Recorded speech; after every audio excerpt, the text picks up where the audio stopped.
right, then I'll officially hit recording. Happy Garbage Day, everyone. Starting to feel like fall again.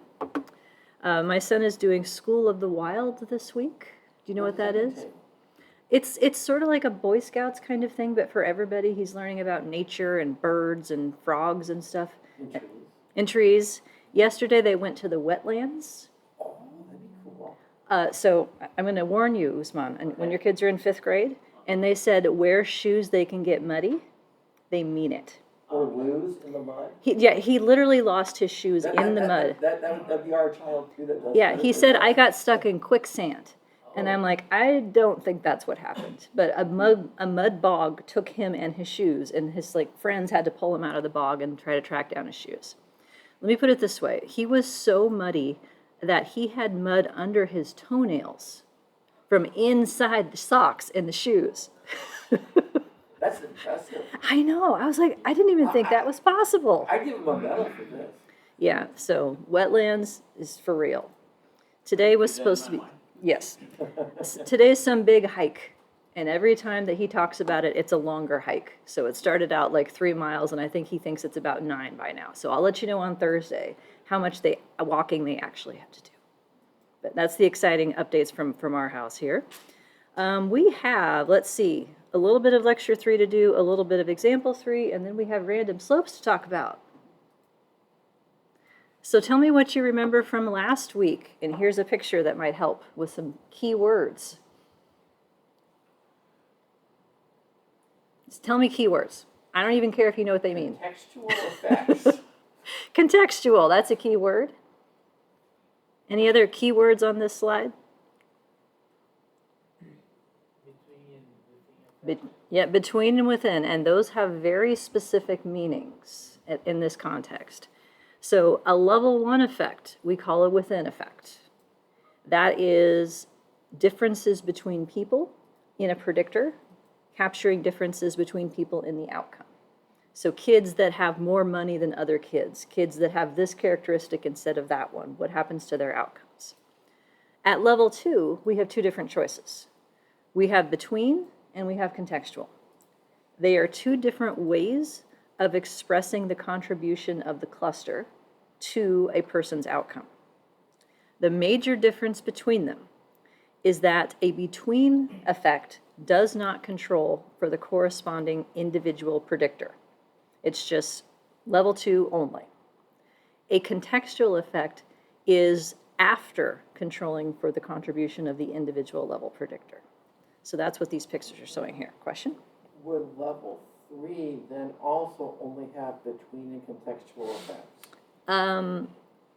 Yes. So in a 3-level model, you would have within at level 1 for sure, between or contextual at level 3, and then what you call level 2 is kind of up to you. It's either within level 3 or between level 2.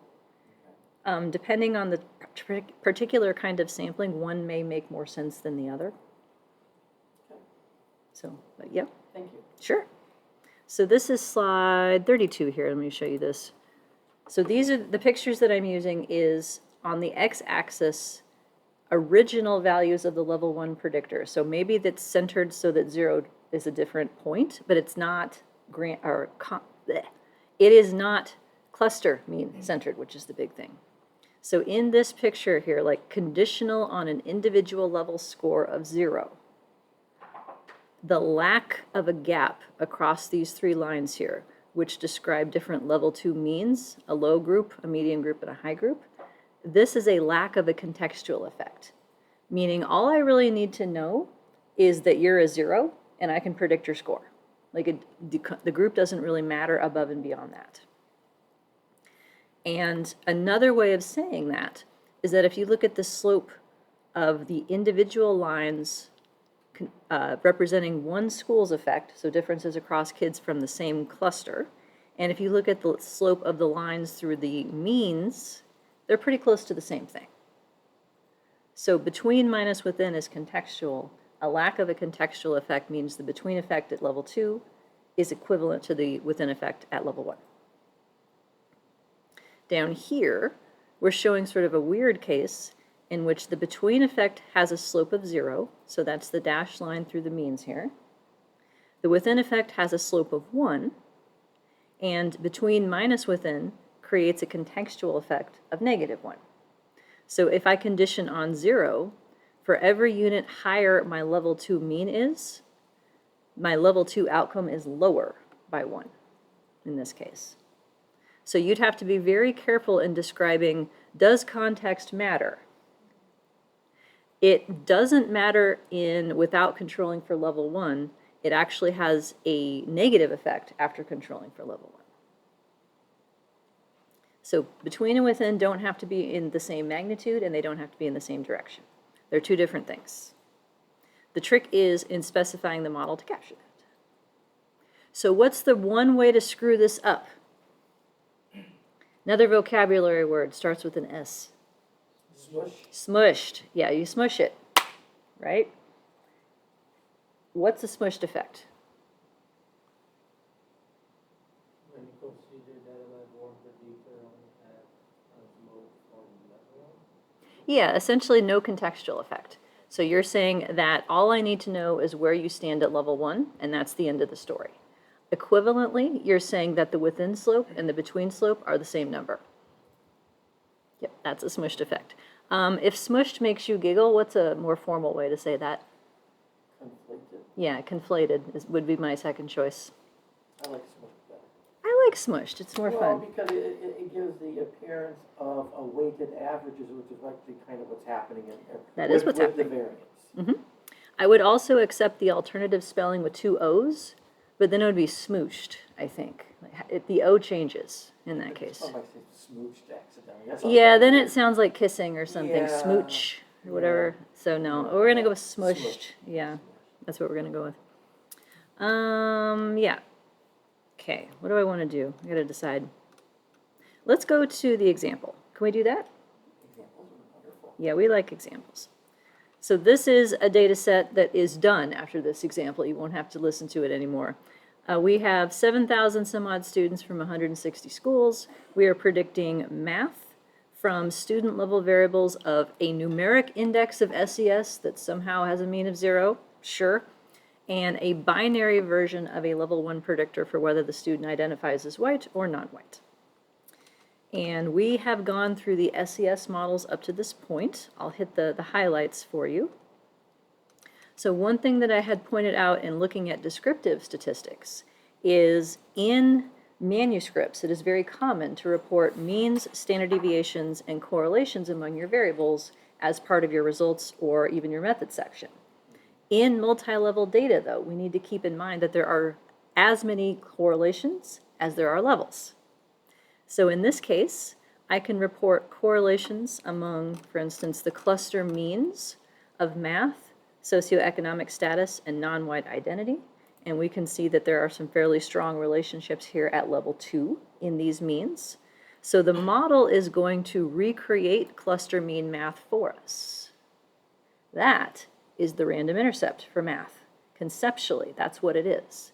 It's a latent mean rather than an observed mean, but functionally, that's what a random intercept is. So when we put in fixed slopes of these two level 2 cluster mean predictors, what they're going to try to do is predict cluster mean variance in math, which is the random intercept variance at level 2.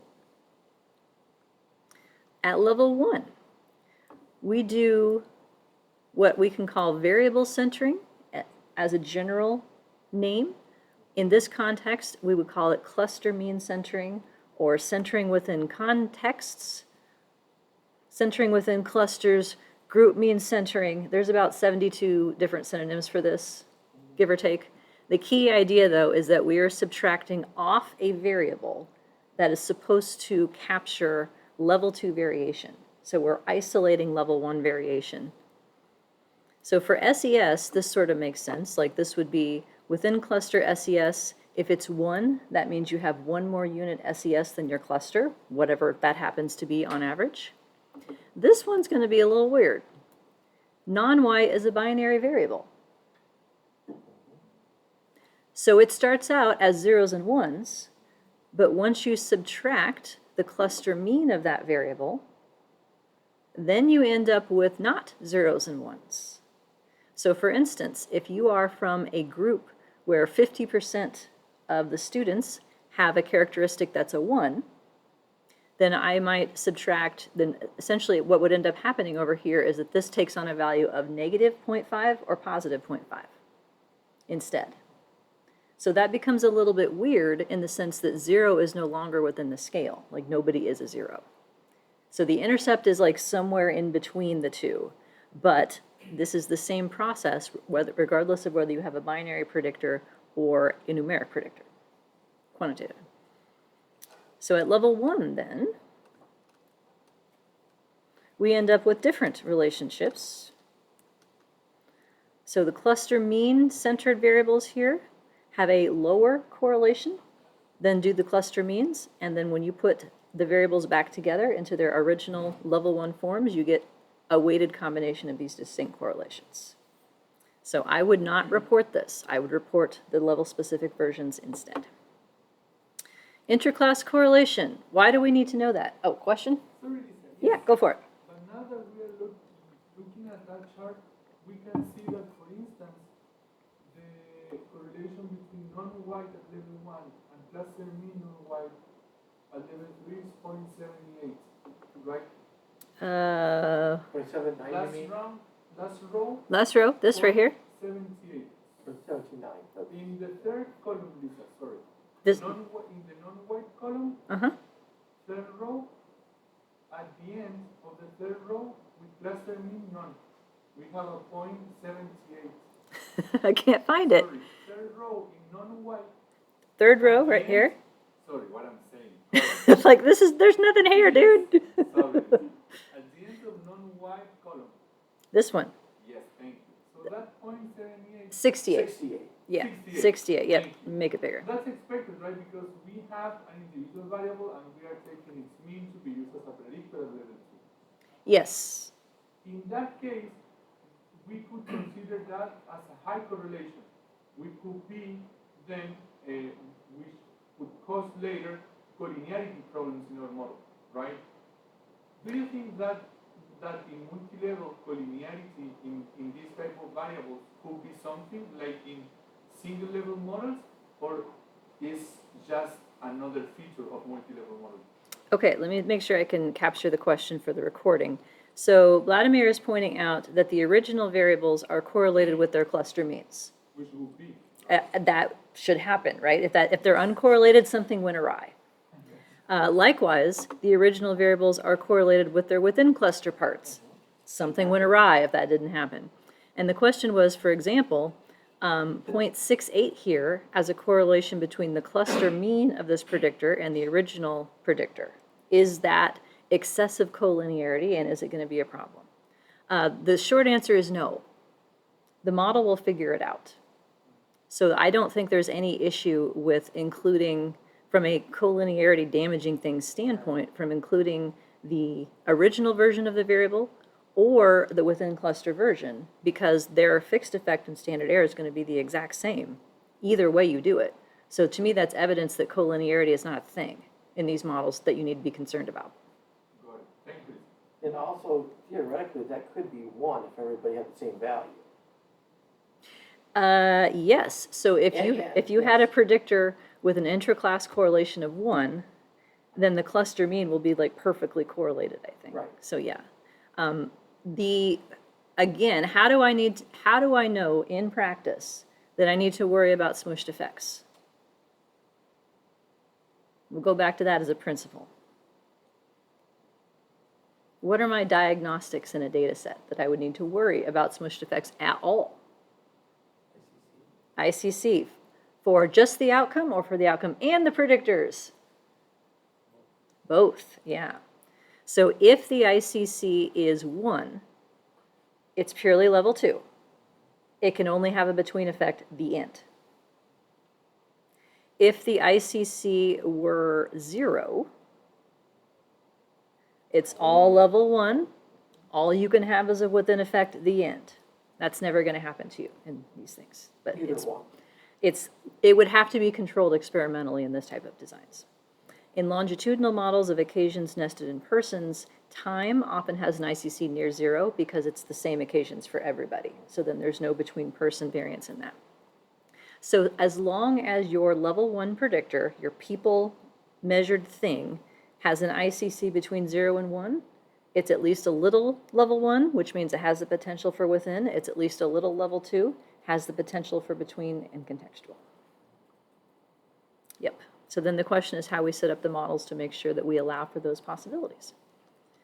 So empty models were first. For math, the outcome ICC is 0.18. So 18% of it is due to cluster mean differences in math for unknown reasons.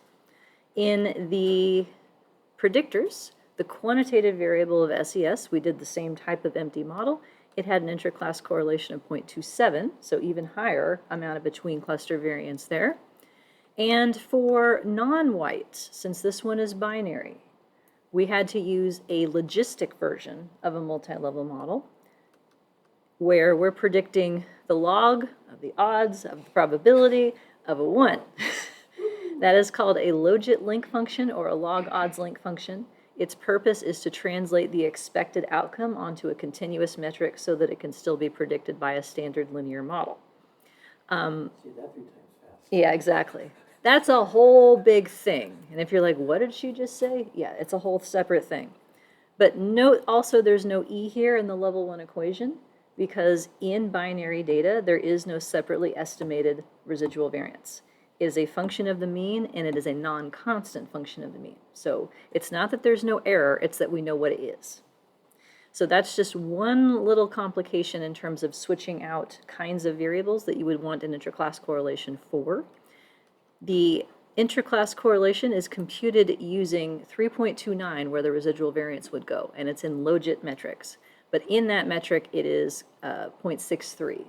So 63% of the variance in the logit for whether someone identifies as non-white is due to cluster mean differences. So in English, a lot of racial composition differences across these schools. So you can think of the cluster mean of a binary level 1 predictor as a composition, like gender composition, racial composition, free and reduced lunch composition, those kinds of things. And so Glimmer, as I call it, is the function within the LME4 package that will do that in R, and in Stata they have something called MELogit that has it built in as well. And okay, so then we started playing with the predictors. We added in cluster mean-centered student SES. Which of my 2 variances should it have reduced? E people variance or U0 group variance? Yeah, this is cluster mean-centered student SES. It should predict student differences in math. And if that happens, the random intercept variance will go up instead of down because there's less of a correction factor that is being used for expected within group variation. So we watched that happen. The within effect in this model is 2.19. So for every unit more SES you have than the rest of your school on average, your math score goes up by 2.19. That captured about 5% of the random intercept variance, and it made 5% of the residual variance, it made the random intercept variance go up. So then we added in the other part of it, the cluster mean SES. And I did this in steps so that you could see what happens to the variances for pedagogical reasons. In practice, I'd put them both in. So Vladimir, to answer your question again, do I need to worry about collinearity between my cluster mean and the cluster mean centered within predictor? I do not. Erica, what do you think? Do I need to worry about it? Nope. Why not, folks? Why don't I need to worry about collinearity of this variable and that one? They're 2 different things. Yeah, they're built to be uncorrelated or orthogonal. I would say they're orthogonal. Yeah, orthogonal means this, by the way. I don't know if you remember this, but there used to be a decorating show called Trading Spaces Yes. on TLC, I think, and it was like neighbors would like swap houses and they'd decorate one person's, like over a weekend, of course they'd redecorate. There was one episode where this one designer who was like one of the, I would say, more sophisticated, she had like all the high-end clothes and bags. She kept talking about orthogonal design is what the theme was for this room. Do you know what it was? Plaid. She painted the walls plaid. So this is what she meant, was just right angles, okay? So orthogonal sounds fancy until you just say uncorrelated or plaid. Take your pick. So yeah, we don't have to worry about collinearity because these two predictors are unrelated. They were built that way. They stay in their lanes. So unsurprisingly, the within effect is still 2.19. The between effect, which is what this model gives us, is 5.86, meaning that for every unit higher average SES your school has, your school's math increases by 5.9. Then from there, relative to your school, for every unit higher you have, your math increases by 2.19. So these things are additive. What we don't yet know from this model is whether the between effect, given here, is different than the within effect given there. What's the difference called again? That's contextual. Yep. So we can find that out as a linear combination given right here. So 3.67 is the difference between these two things. And it is significantly greater than 0. So the way that I would talk about that, cough, cough, homework question, is that the between effect is significantly more positive than the within effect, meaning it's stronger. However, these are on different scales, so I can't like just look at the numbers and say that it's stronger in an effect size sense. What I can say is what a unit results to in terms of the change in Y is bigger. These are in different units. All right, then effect sizes. We did a whole bunch of stuff with that. And it looks like in total, we have captured about 69% of the variance at level 2 with cluster mean SES and about 5% of the variance at level 1 with within cluster SES. Then we had the counterfactual. What if we just smushed? Boo. So we put in SES without cluster mean centering it at level 1 only. And the level 1 effect is 2.39 instead of 2.19. So smushing changed the level 1 effect just a little bit, but it changed the level 2 effect quite a bit. In this smushed model, we are saying not only is the within effect 2.39, but the between effect is 2. And it's supposed to be 5.9. So it's way off. Consequently, the amount of variance in the random intercept this model captures is way off. It's way too low because the coefficient's not the right one. So to fix it, we put in the cluster mean, and then we can see the contextual effect in action. There's my 3.67. So after controlling for the amount of SES a student has, the extra contribution of their school is 3.67 per unit average SES. The extra. What is like if I took my kid and moved him to a new school, 3.67 is how much I would expect his score to change because of that new context. And if you want the between effect, what do I have to do? Add them up. Yep, add them up. So that, if I add those two slopes together, for instance, in R, that is a little linear contrast here of two ones. I get my 5.86 between slope. So Vladimir, to your point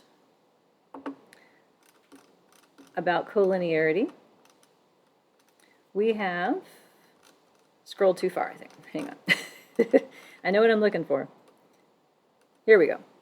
So the within effect from the cluster mean centered model has a standard error of 0.1086. From the model where they are correlated instead, and so you might have to worry about collinearity, it's exactly the same. So if the standard error is the same either way, collinearity can't be messing stuff up. That's what I would say. All right. Questions? Comments? Excuse me, what questions do you have? I said it wrong.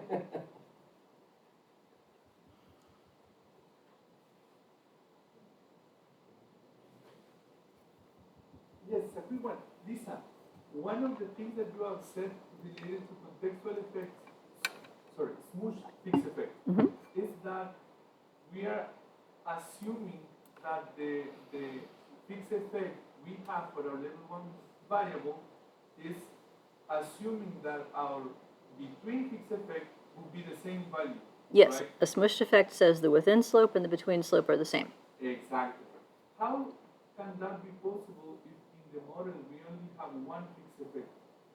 To me, that interpretation is weird because I would think that we have two fixed effects and both are constrained to be the same value, although in our model we have only one fixed effect, which is the smoosh. Sure. So, my thought is that if you only have one variable, you are already determining that the slope of that additional variable, if it were there, would be 0. It would not be contributing. Oh, but that's slightly different because if No, that's zero, that if you have the same slope for both, then you cannot change a slope. The only way to not change a slope is to add 0 or subtract 0. So you're Okay. saying, so if all you had, so in other words, if all you had was the level 2 and not the level 1, it would also have the slope of 2.19. Okay. What do you think about that, Lisa? I'm not sure I followed, but the way that I think about it is also the way you expressed it in your master's thesis. Like when you write out a level 1 variable, it is two things. It's the within thing and the between thing, and you just added two variables together. So if you think of it that way, you're giving two variables one slope to share, whereas if you split them out and give them their own, then you can test whether they want to share. Okay, that makes sense. Because to me, well, we use words and I can define things, but it was weird when you mentioned it again because in the model we have only one slope, and we know that that would be like the weighted average of the within and between. But when we say that, we are also assuming that the between would be that value, would be that slope. This is like confusing to me because we only have one thing, but that thing is working for two. That's right. So I try to be careful with the terminology because a smushed slope is a level 1 slope, but it's not a within slope. Because it is multiplying one variable, but that one variable was created out of two things. Could you also say that the contextual would be assumed to be 0? Yes, that's another way to say it, and I think that's easier for folks to keep their heads around, is that you're assuming there's no extra contribution based on the school you go to after you control for the fact that you're rich, or you're non-white, or you're whatever. Great, thank you. Yeah. Question? Comment? Yes, because I think I was confused about that from the formative assessment, where you are asking what is the level 1 effect when you have a speech. Mm-hmm. And then in my mind I was thinking it is not level 1 and it is not level 2. So I do not have an explanation for what it is. Yeah, I would agree with that. It's a level 1 slope, but it does not represent a within pure effect. Oh, yeah. That's what I would say. And I can extend this metaphor, by the way, to psychometrics. Let's say that you have 10 items and you add them up and create a sum score and you want to correlate that with some other thing. But then say maybe someone makes you take a factor analysis class and you find out that you have actually 2 factors of 5 items each. Well, if those factors are completely unrelated to each other, whatever that one sum score is in terms of a correlation is going to be smushed of what that factor would have been and that factor would have been. So it's like you push together 2 variables and give them one relationship. That one relationship is going to be a weird combination of the two and may not be correct or close to either one. So there's a lot of instances in which I think this happens. It's known as an omitted variable problem, sort of more generally. But that's, you can think of it as the contextual effect is an omitted variable that you're assuming is 0 if you leave it out of the model. And that translates into saying the within part and the between part have the same relationship. Okay, good discussion, folks. I'm liking it. Can I get a thumb check? How are we feeling? It's a thumb/head check. I've seen a lot of like, the middle people don't feel comfortable doing this, so there's kind of, I'm going to soften the blow by dancing in my chair a little bit. It's all good. Okay, so what do you think of this model? We're going to add in Non-white student status. Cool or not cool?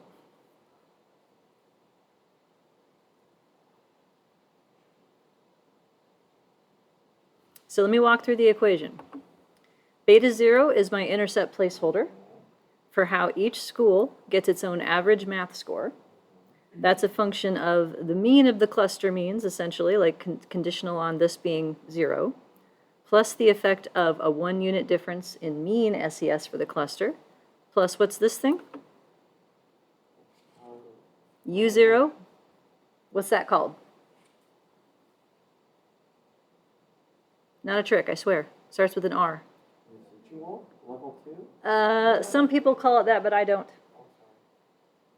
Snyder's and Bosker do. What'd you say? Random intercept, yes. I would say this is random intercept left over because I try to reserve the word residual for level 1. But level 2 residuals is what people would call it. Otherwise. Shame on me for reading. I know, right? You're bad. Don't refer to the course textbook. What are you thinking? Then we have 2 people level predictors, and they have placeholders for their slopes as well. So beta 1c is going to become the effect of SES at level 1. Beta 2c is going to become the effect of non-white at level 1. So note, the betas have Cs, and the predictors have PCs, people in clusters, whereas betas are cluster specific instead. And the fact that we only have these gamma terms, so gamma 1O because we're predicting beta 1, gamma 2O because this is predicting beta 2, the fact that we only have these gammas here tells me what about these slopes? Do they really vary over clusters at this point? Do you see anything that would make it so? I don't. This is a fixed slope, otherwise known as a constant. If the model come back and says this is 5, it's 5 for everybody, according to this model, 5 for every cluster. If that were the case, would you even need it? You could take this essentially and just like stick it right there. And yay? No, but people will yell at you. It's not wrong, but people, I did that once in a paper because there was one effect that was always fixed and I was trying to save a line every time I had this giant equation. And the reviewers were not having it. Like, no, you have to write it out. You have to do it this way. So, yes, but you could.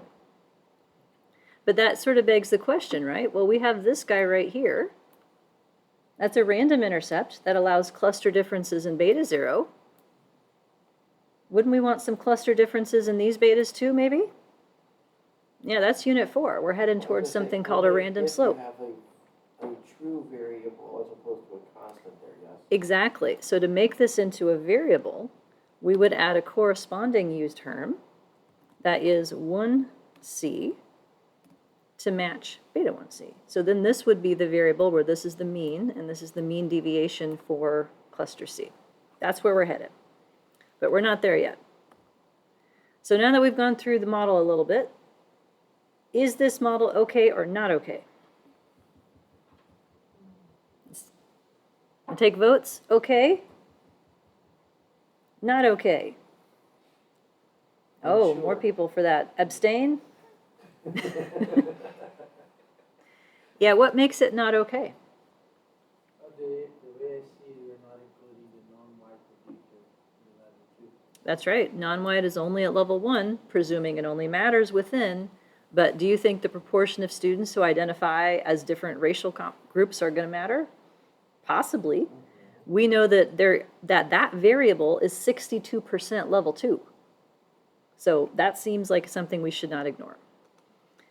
So if I just fit this model, non-white has a fixed slope of minus 2.7. So the one group, which is the students who identify as non-white, are predicted to have lower math by 2.7. And for effect size, which variance component should this new fixed slope have explained? People variance at level 1, school variance at level 2. Level 1.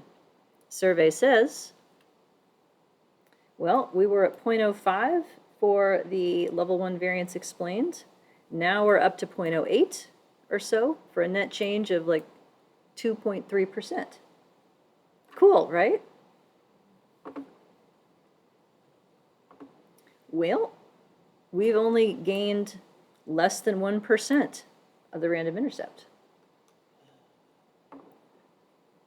So let's fix it. Here's my new fixed effect right here. So I have, because it's beta 0 that we're predicting, all the first subscripts start with 0. So SES mean is the first predictor of beta 0, non-white mean is the second predictor of beta 0, and note that I have centered it at 0.3. Why 0.3? Great question. 0.3 was the mean of this variable in the data set. But the non-white variables that binary variable. Originally it was. So, but when you aggregate the zeros and ones up to the cluster level, it is now a proportion. So it ranges from 0 to 1. So if I had centered it at 0, meaning left it uncentered, then my reference school would have 0 students who identify as non-white. Now that's not wrong, but it may not exist. Would it be fair to say that level 2 on forward will be working with averages of variables? Either averages of level 1 variables or things that are directly measured at level 2. Like whether the school is public or private or something. So if the school is public or private, then that would not be an average, but if you have a level 3, and you have many schools, then that may have an average. Yes, every variable potentially can become an average at the level above to capture that higher level variation. Thank you. Yep, so You centered in 0.3 because you said that that's the average? So 30% of the students were non-white? yes, All of the students. yes. All students. Yeah, so essentially what happened, let me go back to that code. So I built, so in R, for instance, I have, yeah. So I built the cluster mean for the non-white variable here. I then created a school level mean data set, and for that variable, there actually are schools that are homogeneous in terms of their composition, but on average, 0.27, so I just rounded. So that means that my reference school, with respect to my fixed intercept, has a proportion of students who identify as non-white of 0.3 or 30%. But this is going to make this variable's slope seem very impressive, because a 1 unit change in this variable is the whole thing. Per unit is between 0 to 100%. So for binary data, it seemed, level 2 seems a little wonky sometimes in the scaling, but that's a consequence of that. Go down here. All right, so this model is busted. We all agreed. This effect at level 1, we can say this is busted too. This assumes no contextual effect. This assumes that a 1 unit change is the same at the student level as at the school level. For every unit, meaning moving from the 0 group to the 1 group, your math score is predicted to be lower by 2.7. Has been smushed. Now let's see what it should have been.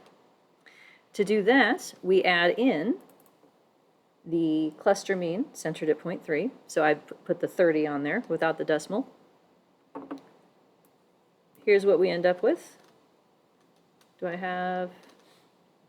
Yeah, okay, I have a comparison of that in the next slide.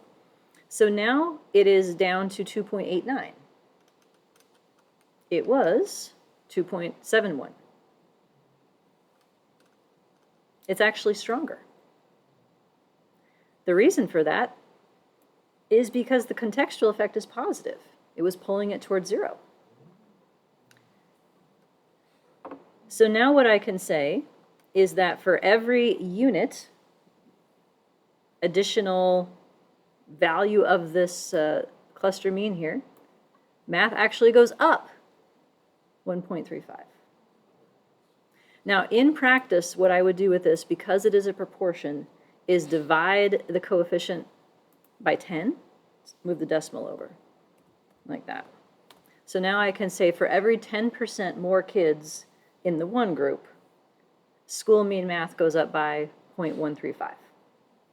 And in that case, I would want to move the decimal over like all the way across. Yeah, just per 10% is easier for folks to think about, I think. So that's what I would do in that. So this is the contextual effect, given that this is the original version of binary non-white. The between effect is right here. Actually, this one, minus 1.5. So if we switch to cluster mean centering, so now we have that version. The intercept is going to be different. So I have the other solution here to compare across. That is a consequence of the fact that we've redefined what 0 means for these predictors. So in this model right here, for instance, a 0 value for non-white means you're white, and a 1 value means you're non-white. In this model, the non-variable doesn't have zeros and ones. They're decimals, because you had to subtract the cluster mean. So for instance, if I was at a school where the cluster mean was 0.5, then I have 0 minus 0.5 as one possibility, or 1 minus 0.5 as a possibility. So nobody is a 0 in this analysis for this variable. That makes it a little bit weird. But otherwise, you can see the pattern. For the level 1 variables, regardless of whether I cluster mean center them or not being up here, this one here, they're the same. So a different variable at level 1 nevertheless yields the same effect in terms of the within slope. In the cluster mean centered model, it's because we split the variables ourselves into their within and between parts. In the constant centered model at level 1, it's because statistical parceling did it for us. After controlling for the cluster means, what the unique contribution is of these variables is just their within parts. And then these are different. So 5.3 and minus 1.5 versus 3.3. What happened? Why are they different? Here's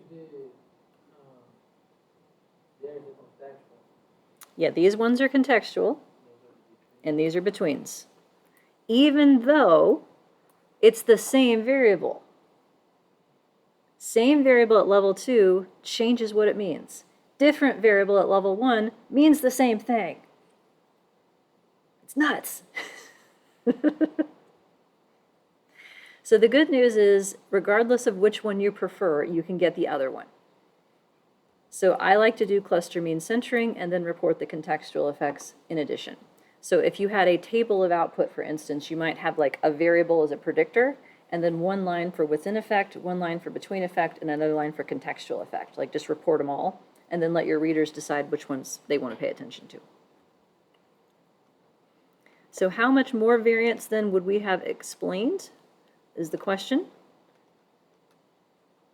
And it looks like we picked up a little bit. So rather than almost 0, we picked up about 2% of the variance by adding in that school mean. So not a huge effect, but not nothing. And in terms of R-square, we picked up a little bit of that there. Okay. Words, words, words, words, words. A lot of words, probably more words than I would have in a real results section, but I wanted to be transparent and thorough. Now, pictures. This is something that you all will have to figure out for your presentations, because anybody who puts a screenshot of our output instead of a diagram is going to be docked points. I'll just tell you that right now. Yeah, crayons. If you want to like hand draw a figure or something using paint, that's still better than pasted in output, I think. I did this with Excel. I use Excel a lot of the time because you can easily see how predicted values are created with the formulas, whereas that's sort of more hidden behind the scenes. Also because people use different software, I just wanted to do it once. But you're welcome to use whatever software you're comfortable with to make your graphics. I don't care. I don't have a dog in that fight. But I wanted to discuss briefly how to show between effects or contextual effects or both, because you have to set up your plots a little bit differently. So in this case, the purple line shows positive within school SES effect. So that's what I'm doing here. I am holding the other predictors constant at non-white equals 0 and school proportion non-white equals 0.3. So those variables you can just set aside. I'm trying to show the effects of SES here. So in the left-hand picture, and these Excel spreadsheets are inside the download folder for all the source files for this, by the way, so you can use those as an example. One option is to focus on within and between. So the x-axis here is within school student SES, where average means average for your school. So this is meant to be like, relatively speaking, are you high, medium, or low? And so I had to pick values that would convey that. And I picked, let's see here, plus or minus 0.67, because that's what the standard deviation of the variable was for what relatively low and high means. So then the between effect is shown by the different vertical distance between the lines here. So conditional on a student who's at the average for the school, for every additional unit SES their school has, their school's predicted math score goes up by 5.33. So we don't know, based on this x-axis, what the SES score actually is for a student. That's not here. All we have is relative information on this x-axis. Now, if that makes your brain hurt, we'll go over here instead. This is the only way that I know of to get all three lines in the plot at the same time. We switch back to an x-axis that is on the original scale of the level 1 predictor. So like what SES is in the data set. And note that I don't have all possible predictions. So what I have is average, 1 standard deviation below, 1 standard deviation above, for 3 different kinds of schools. So necessarily, because this is a low school, their values span the lower end of the x-axis, whereas the high SES school spans the upper end. And so at that point, then, I can talk about a contextual effect as being conditional on a certain value of student level SES, such as 0 here. It doesn't matter since these are parallel lines, but such as 0. After controlling for my actual amount of SES, for every unit higher SES my school's average is, then the contextual effect is 3.37. Math goes up by that much. The between effect is the slope through the lines where you would have to know what average is for the school. So this is for a student who would have within 0. For that one, within 0 and within 0. And all of that logic is hopefully written down. Yes. Okay, how's that sitting? You want to hear any of it again, differently? If you did not have parallel lines, or you're within, would you still want to have a between line throwing in another layer of, angles in there to try to conceptualize? So in other words, the between is non-constant. Yes, the only way that they would become non-parallel is if I added something to the model. What do you think I would need to add that would render these lines non-parallel?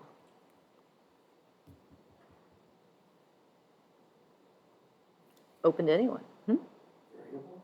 And another slope, for sure. Slope. What kind of term in a model creates non-parallel lines? Generally. These pictures are showing fixed effects only, because these are predicted values.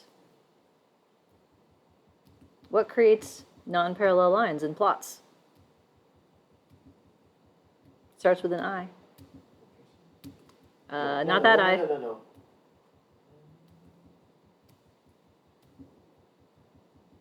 Mubarak, I'm calling on you. What creates non-parallel lines in a model? What kind of term? A kind of slope, a special kind of slope that starts with an I.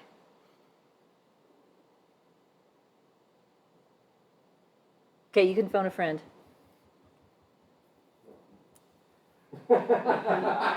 Yep. Phone a friend applies to anyone. You're all friends here. I thought it was a random slope, but it started with I. It starts with an I. Erica, do you know where I'm going with this? What's your thesis about? Let me ask it that way. Hey, Oh. interactions. Ah. Interactions. Interactions, yes. Create non-parallel lines. The slope depends on some other variable. I don't have any interactions in this model Yeah. yet. Actually, not in this Well, you could- example, but you I could. have. Yes, Erica's thesis is about interactions among level 1 predictors. And in that case, you have a decision to make as to order of operations. Do you center each of the predictors and then create the multiplicative interaction term? Or do you multiply them first and then center that product? What's the answer? She says center first, product second. Don't do the weird one. Yep, there, you heard it here first. Yep. So it would be in this picture, to make these lines non-parallel, it would actually be what I call an intra-variable interaction. It would be between the cluster mean of SES and the level 1 version of SES. So that would mean that being poor depends on how poor your school is. Maybe if your school is full of advantaged people, then it's worse to be poor than if your school is full of disadvantaged people like you. That would be an intra-variable cross-level interaction because it's a level 2 predictor times a level 1 predictor. Yep, but we don't have that yet. Okay, other thoughts or questions on this? I'll show you the next picture otherwise. Now, how about the non-white binary variable? This one is going to be even trickier to explain in some cases. So what I have here is an x-axis that shows within school student non-white status. So for instance, if I have a school where 5%, why did my labels go away? There should be 3 labels on here, I don't know where they went. 5% non-white versus 30%. So in that case, if it's 30%, then I have, where's this one right here? It would be 0 minus 0.3 or 0 minus, or 1 minus 0.3 creates the 2 here. So each of these then is a different starting point for who the 0 group would be and who the 1 group is based on their proportions. So here I can show the within effect is the slope of the purple lines, the between effect is the difference between the 2. Now, if that breaks your brain, you can go over here to the right. And I have all the categories on here for consistency, but I also have 0 and 1. So if you're trying to convince people to understand these results, you would have like, here's the 0 group and here's the 1 group. But I had to add these intermediate values of people who are at their school's mean to show you the between effect of the green lines here. But those people don't exist. You can't be 0.3 on a binary variable. You can't. So if you really need to show the between and contextually, you'll have to add these weird points along the lines. But if you don't, I would not. I would just say, hey, amongst people of the same group, here is the incremental contribution of your cluster. That's contextual effect. Once you control for whether you're part of the 0 group or the 1 group, here's the incremental contribution of your school. So this is probably what I would do unless I had a very strong reason to show it this way instead. Yeah.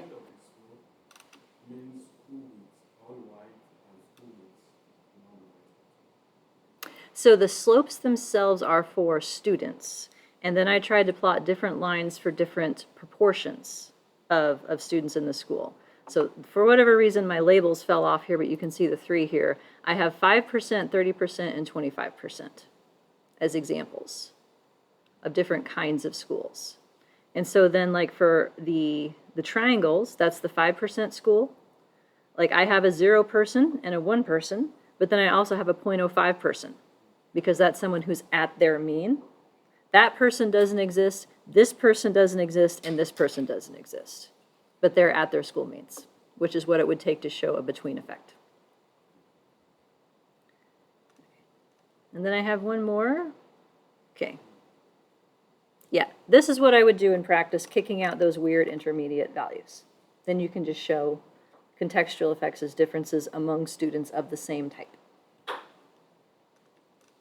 There. We finished it. Yay! Any other questions on this example? Homework's due tomorrow. Should be able to do all of it and then some. So to create those plots, we need the corresponding version of the fixed effects in our model. Yes. Okay. Yeah, so inside the spreadsheet, I have columns for the values of the predictors. So usually the way I do it is just think of it in terms of the original variable. Like I'll enter 0s and 1s, and then I'll write a formula that creates the cluster mean centered versions. And so long as you are consistent in whether your formula is referring to cluster mean centered results or not, and the corresponding versions of the variables, like you have to feed in the information, it has to match. But otherwise, you should be able to pick either solution and work with it. Okay, so yes. So for instance, to create your plot on the left, we need the contextual effects specifically. This one? Sorry, the between effects at level 2. Yes, this would be a cluster mean centered representation. For the other one, we would need the contextual and within this effect. Yes, and so this would correspond more directly to a constant centered version, but you could make this picture either way. Great. Okay.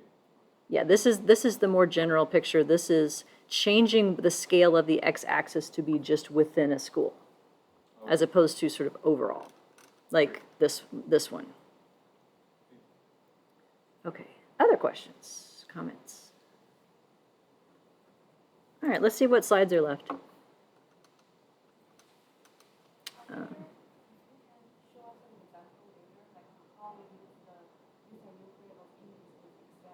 Oh, you want me to go over that?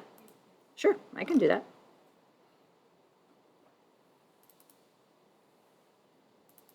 So there is a spreadsheet called Examples 3 Calculations and Figures inside the download folder. Oh, what just happened? It's weird. Okay, so plots then. So for instance, I have fixed effect coefficients from model 4C. So I included the contextual effects, but they're not used here. And then I have a note as to how I picked the values for all of these things. So for instance, SES was the continuous numeric variable. It had a standard deviation of about 0.66 at level 1 specifically for the within cluster variability. So then I created plus or minus 0.66 as relatively high or low. For the cluster mean SES, that standard deviation was 0.41. So I picked that as relatively high or low. And then I computed the original SES as the sum of these two things. And that's what went in the plot. So I'm breaking the variable down into the two variables it actually is. And then I'm reconstructing the original level 1 variable for the sake of building an x-axis. Likewise, for the other plot, I have zeros. Actually, this is for the same plot. I'm holding constant the other variables in there. But then for the plot for the students who are white or non-white, then I have the original zeros and ones plus the weird people at the school means that don't exist. And then I have the variability, the standard deviation at level 1 or level 2 here. So you can work through basically and see what's pointing to what, but then that's built the pictures. All right, does that help at all?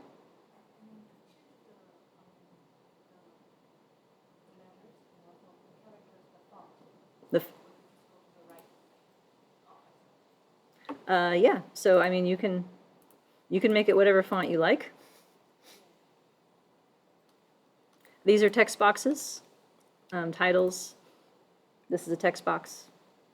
So you can make them as pretty or whatever colors you like. Black and white. No, man. I have this whole like color theme going on my slides. I'm not going to do black and white. Chartreuse. Ooh. I've been practicing. Yeah. So yeah, and I'm happy to help, and the TAs are happy to help try to set up plots, right? Vladimir's been banging his head against these things for a while, right? Trying to make plots that actually like communicate the results of a very complicated model. Yeah, very difficult. All right, let's see what else I wanted to talk about here. Oh, a thing we're not going to have time for. This idea, latent centering. So this is the alternative to cluster mean centering that honors the fact that in the same way that we let the model carve up the variability in y into level 2 and level 1, we can let it do it for x too. So latent centering is a multivariate multi-level model where x and y are both treated as outcomes. And then from like a path analysis perspective, you can have one outcome predict the other. So the level 2 part of x can predict the level 2 part of y. The level 1 part of x can predict the level 1 part of y.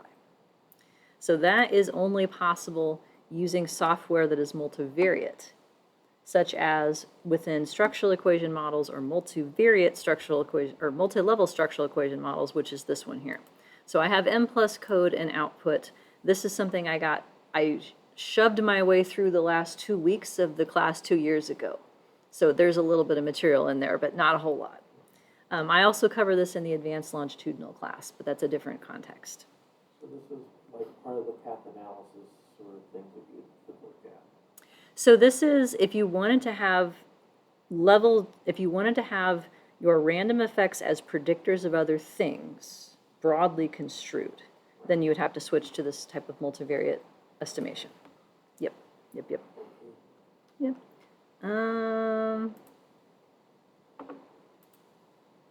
Okay, a couple things we have not talked about. So we have complication level 1 interactions. So this is what I was just asking Erica about, whether you center first and then multiply or multiply and then center. There is a paper that says you should multiply then center, but we think you should center and then multiply. So that way your interaction makes sense. Yeah, well, the main effects make sense, I think. Or both. Yeah, like what 0 means is constant across the 3 variables is the way I look at it. So this is one thing that is sort of, I haven't seen a lot of work on it. Should you always throw in the cluster mean? I think this was a question that we had a few classes ago. So when should you constant center is when you're interested in contextual effects, especially if they are binary. So there's an article on your reading list walking you through different kinds of coding schemes for categorical predictors and how they would translate in this context. Also, when the cluster mean is not reliable.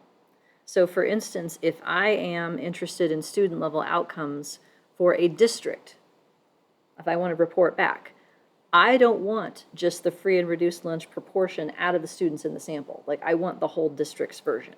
And that's probably in a federal database somewhere that I can access. So if you have a better version of the cluster mean that comes from more complete data or more reliable data, I would use that instead.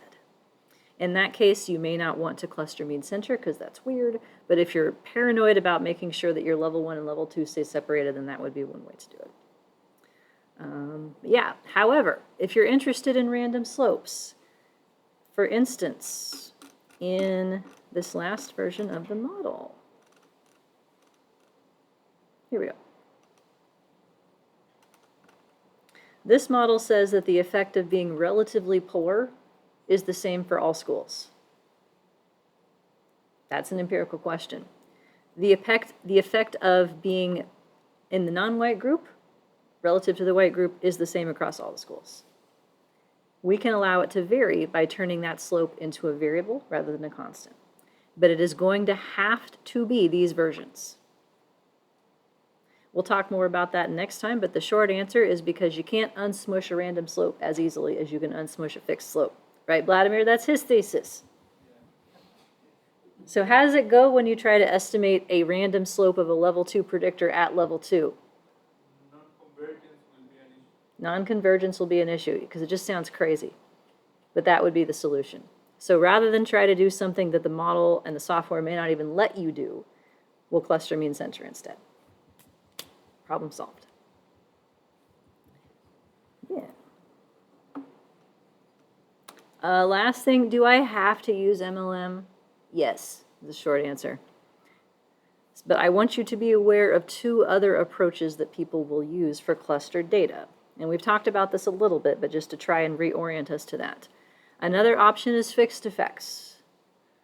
So I think, Usman, we talked about your sample. You have like learners nested in like 12 different classes. Yes. 12 is not really enough to make a level out of. You're not going to get a very reliable estimate of variance across 12 units. But what you can do is take classroom ID, turn it into an IDOT in Stata or a factor variable in R, and then add that as a predictor. And then you would have essentially 11 binary contrasts that fully distinguish among the 12 classes. So that would go in as a replacement for a class level random intercept, because the fixed effects soak up all the variance that would have been there in the random intercept. So it's an alternative way to control for dependency. You're doing it through fixed effects rather than random effects. And if you truly don't care about your level 2, or it's not very many units, this is what you would want to do. This does have the advantage of allowing you to ask questions about specific units, because then each class is treated as an entity. So like if you're an administrator and you want to talk about how Ms. Smith's class did relative to Ms. Jones, and you want to talk to this, like want an estimate for Ms. Smith, fixed effects would allow you to do that. But then you couldn't predict why Ms. Smith did differently than Ms. Jones. But if you're at that level, you probably don't know why anyway. Like you just know that they're different people. Another solution that you will see folks do is try for cluster corrected standard errors. That's particularly a Stata and M+ thing. I will warn you that you will end up with correct standard errors for smushed effects if you go with this route. That is not a win. So the same considerations in terms of taking level 1 variables and splitting them out into their two parts would apply to this. The only difference is that you aren't using random effects to control for dependency. You're using a different approach.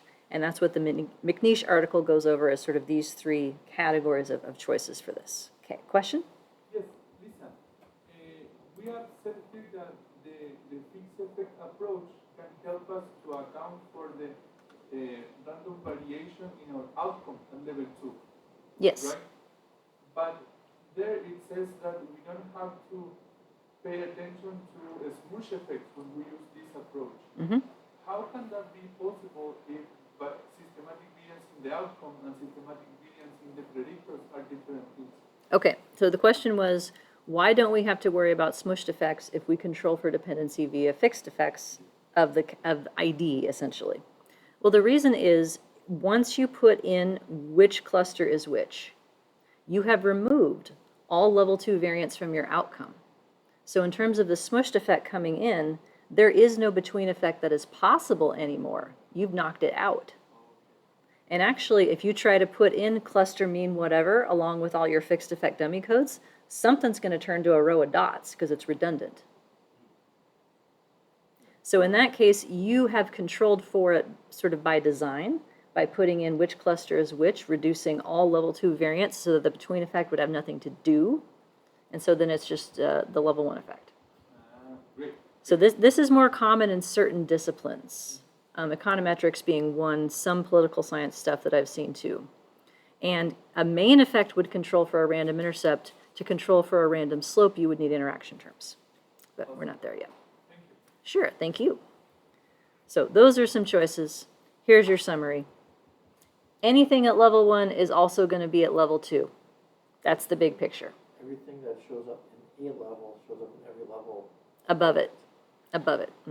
They don't go down, but they go up. Now, the further up you go, the less it's probably going to matter, but it could.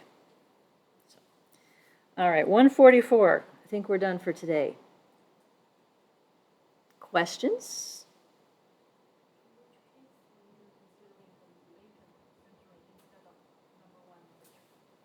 When would I do this? This is preferable if you have a large enough sample size and a strong enough ICC for the predictor signal to be captured by random effects. I would do this anytime that you want to use random effects as predictors, not just outcomes. So multi-level mediation, for instance. Yeah, anything multivariate, essentially, where random effects are predictors, not outcomes. Final answer. Okay, then, let's see, finish your homework, finish your project outlines, let us know if you need help. Come back Thursday. Okay, bye for now.